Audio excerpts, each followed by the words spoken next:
Everything God did, he did it for legacy, because everything God does, he does through connection. So who are you connected to? Those who you inherit from and those who are supposed to inherit from you. So there should be a chain of progression of your legacy. And see, if we do it right, we wouldn't have to start from scratch. That's why God gives us a spiritual heritage, so we don't have to start from scratch. Are y'all hearing me? So we don't have to start battling the devil as a novice. God allows us to be connected with people that know how to battle the devil. So you get connected with somebody that's heard from God on the ministry of marriage. And so then you go to counseling and you just looking all in their eyes and you just smiling and grinning and think they so cute and fine and all that. And that person know better. Like, okay, cute and fine gonna wear off. Now here's what you need when cute and fine wear off. Because believe me, I know you think he fine now, but just like everybody else, his breath stink in the morning. Okay? No, you're going to need more than that, because I don't care how cute he is. When he leave wet towels on the bed, you're going to need some tact in order to stay happy. But now notice, though, that connection then would allow you to benefit from years and time in the word of experience. So then you get married and then the situation happens, but you don't have to start from scratch and bump your head and say, well, if I had known, but God has made it available for you to know, and you take that wisdom and bring it to your now. And so by the time you get there, you've already had experience walking out, which you would not have gotten unless you were connected. Are you hearing me? Go to 1 Chronicles. You there?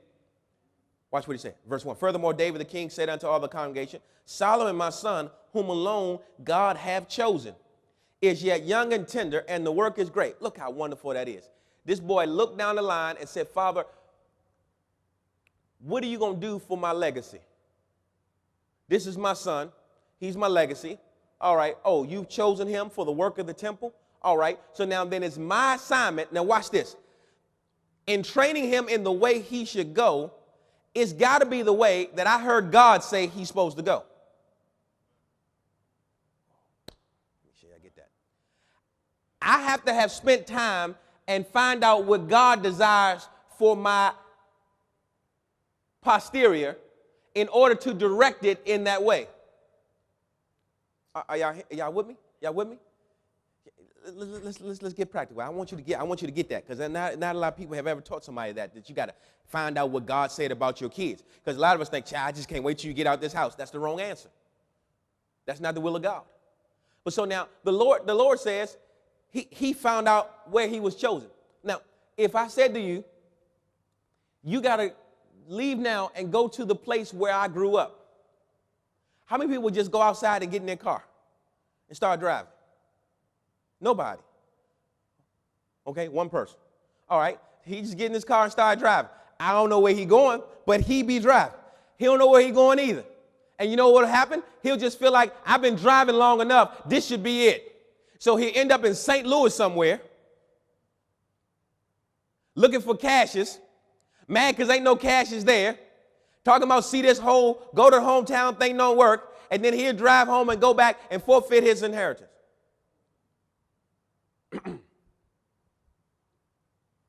That's what I'm saying with our children. That's what I'm saying about our legacy. You got to ask God what he said. So he found out, okay, Lord, this is what you said for him. Now, since you've said him that, now I've got to train him in this way. So whatever the Lord said, what your posterior is going to be, your children are going to be, then it's your job to secure your legacy by training them in the way that they should go, that the Lord has chosen for their life. So now what the Lord has spoken over my son's life, although I would love, you don't understand how much I would love to have a two-way starter in football. You understand me? You know, just we're 21 on defense and 12 on offense, because, 21 is playing defensive back and 12 because that was his daddy's number. And I would, you know what I mean? I would just, he could be the quarterback and then he could be the free safety just lurking around. I would just, oh, man, that would be great. He could go to college and just, and then go to pro, and I could be at all the games, and I would love that. But that ain't what the Lord had said. I don't know why, but he God, I guess. I'll let him say what he want to say. Okay, so now it's my job now as a father to say, okay, Lord, what did you say? all right, now, so God, this is what you said. Okay, he's going to preach just like me. That's his legacy. All right, so now I've got to train him in that way to do exactly what the Lord said that he's supposed to do. So now when I select the school for him, I don't select the school based on what's the best this, what's the best that, what's best for his legacy.